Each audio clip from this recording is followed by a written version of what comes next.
friends, welcome to my YouTube channel. Today we study about the reproductive system of earthworm. The earthworms are monoecious or hermaphrodite. That is, an individual bears male and female reproductive organs in one body. Earthworm होती है वो bisexual nature की होती है, यानी कि जो mail और फीमेल रिप्रोडक्टिव ऑर्गन्स होते हैं वो एक ही बॉडी में प्रेजेंट होते हैं. सेल्फ फर्टिलाइजेशन डज नॉट ओकर as the testes and ovaries ripen at different times. They are protoandrous, that is, testes mature earlier. Also, the relative position of male and female genital opening also makes self fertilization impossible. इसके कहने का मतलब ये है कि earthworm की एक ही body में दोनों मेल और फीमेल रिप्रोडक्टिव ऑर्गन्स प्रेजेंट होते हैं, फिर भी उसमें सेल्फ फर्टिलाइजेशन क्यों नहीं होती. इसका रीज़न ये है क्योंकि protandrous condition, due to protandrous condition that is testis होती है वो पहले मैच्योर होती ओवम से. फर्स्ट रीज़न तो ये, और सेकंड रीज़न ये है कि उनकी दोनों की रिलेटिव पोजीशन भी इस पे डिफ़र करती है. पहले हम मेल रिप्रोडक्टिव सिस्टम को डिस्कस करेंगे.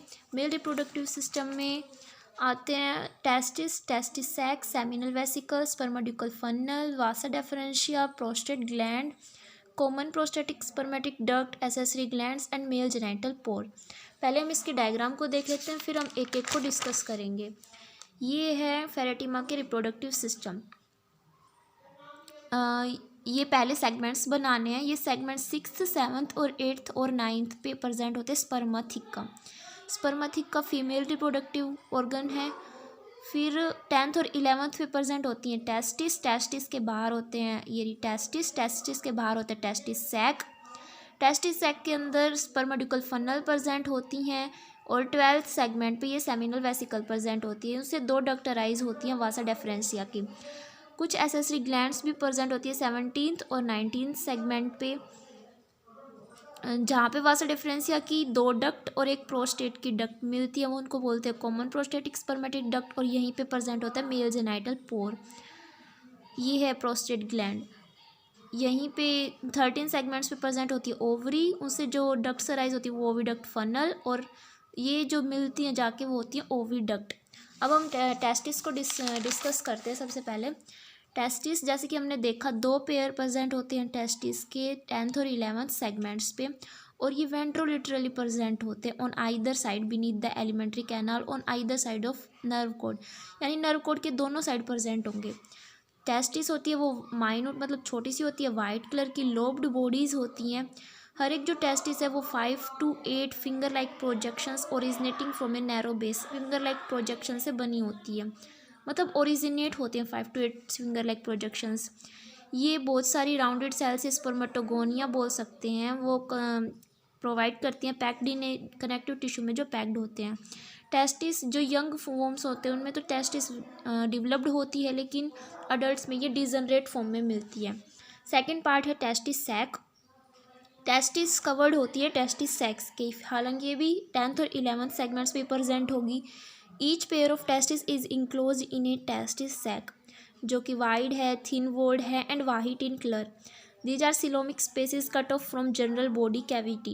Thus, these are 2 testis sacs situated in 11th और 10th segment पे ventrolaterally एक दूसरे के behind below the esophagus. The cavity of the 2 testis sacs of the same segment एक दूसरे के साथ communicate करती हैं. जो नीचे वाली posterior testis is larger होती है than the anterior one. मतलब जो नीचे वाली testis sac है वो बड़ी होती है ऊपर वाली से. Each testis sac encloses a pair of testis and a pair of ciliated spermatical fana. Testis sex में क्या क्या प्रेजेंट होती हैं? टेस्टिस और सेमिनल फनल. अब जो थर्ड पार्ट होता है वो spermatical seminal vesicle. Seminal vesicle 12th segment पे प्रेजेंट थी, 11th और 12th पे. In each of the segment 11th and 12th there is a pair of large and wide sac like seminal vesicles located on the sides of stomach. Stomach के sides में present होती है, 11th और 12th segment पे present होती है. Seminal vesicle को हम सेप्टल पाउचेज भी ही कहते हैं, क्योंकि ये आउटग्रोथ होती है सेप्टा की. ये सेमिनल वेसिकल आउटग्रोथ होती है सेप्टा की, इसीलिए हम इसे सेप्टल पाउचेज भी कहते हैं. 2 टेस्टिस सैक है 10th सेगमेंट पे, वो कम्युनिकेट करती है 2 सेमिनल वेसिकल पे जो कि 11th सेगमेंट पे प्रेजेंट है. और 2 टेस्टिस सैक हैं 11th सेगमेंट पे जो कम्युनिकेट करती हैं, जो सेमिनल वेसिकल प्रेजेंट है 12th सेगमेंट पे. Seminal vesicle of 12th segment बड़ी होती है. हमने नहीं लार्जर और अनकवर्ड होती हैं। फोर्थ पार्ट आता है spermiducal funnel. There are 2 pair present होते हैं ऑफ सीलिएटेड स्पर्मेड्यूकल फनल, और इसको हम स्पर्मेरोजेट्स भी बोलते हैं। In the 2 pair of testis sacs, one of them lying behind each testis in the same segment and enclosed within the same testis sac। Testis sac से enclosed होते हैं।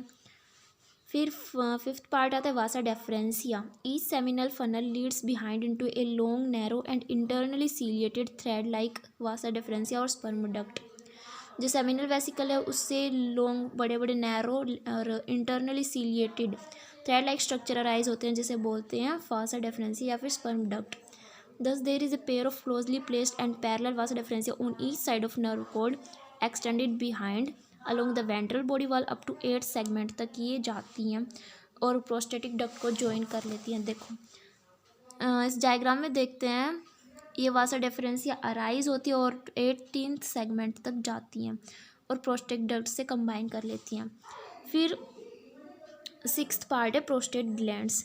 There is a pair of large, flat, white and irregular lobulate masses situated one on either side of gut from 16th to 17th up to 20th और 21th segment।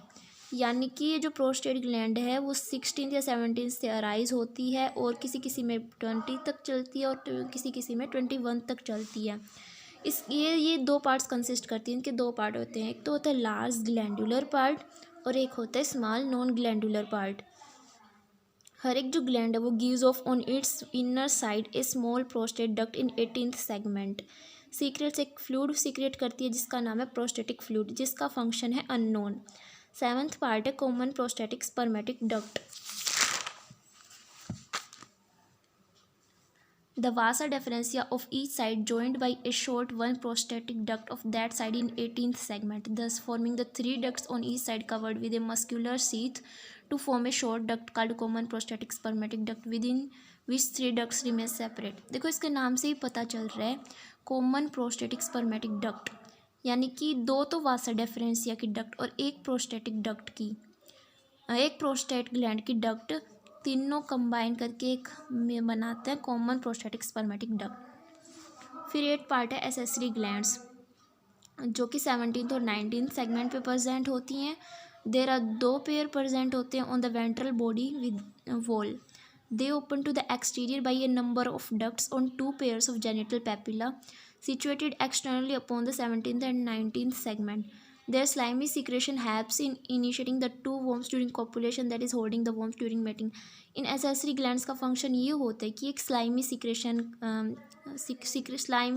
मतलब slimy सा कोई fluid secret करती हैं, जो कि helps करता है 2 वर्म्स को, जब मेटिंग के दौरान 2 वर्म्स को यूनाइट करने का काम करती हैं ये ग्लैंड्स। लास्ट पार्ट है मेल जेनिटल पोर।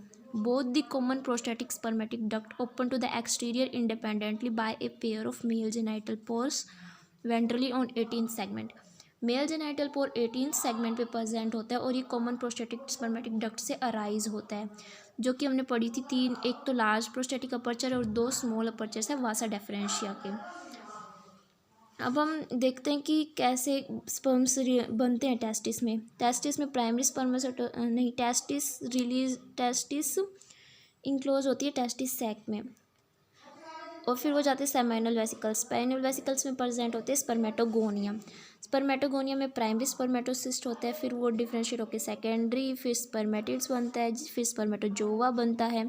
स्पर्मेटोजोन में हेड, मिडल रीजन और टेल प्रेजेंट होती हैं।